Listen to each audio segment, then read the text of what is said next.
आज भारत और दक्षिण आफ्रिका मध्य प्रथम दिनिकिया रांचीर क्रिकेट स्टेडियम रे अनुष्ठित होउछि।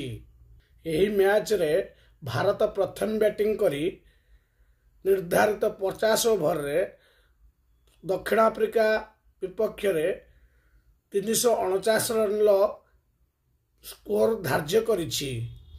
एही मैच रे रोहित शर्मा छक्का मारी विश्व रेकर्ड सृष्टि करथिबा बेले विराट कोहली शतक मारी 52तम शतक मारी रेकर्ड भी सृष्टि करछन्ति।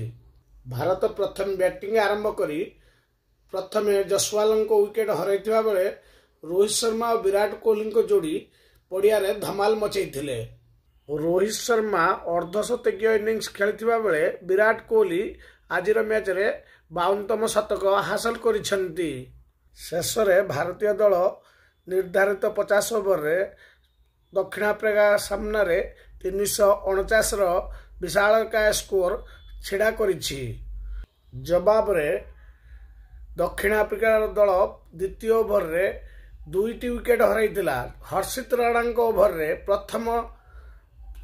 प्रथम बॉल छाड़ी सेकेंड बॉल रे रिकल्टन को बोल्ड करला बरे चतुर्थ बॉल रे विकेट कीपर बैट्समैन डिकॉक को कैच आउट कराइथिले। 50 रन ले 4टी विकेट हराई दक्षिण आफ्रिका विपर्जय रे सम्मुखीन होइतिला। परे 30 ओवर खेल सुधा मध्यक्रमर बैट्समैन माने 205 रन 30 ओवर रे करि नैथिले। एटा खेल कंटेस्ट हबार संभावना अछि। लाइक और सब्सक्राइब करने को भूलिबेनी। जय जगन्नाथ।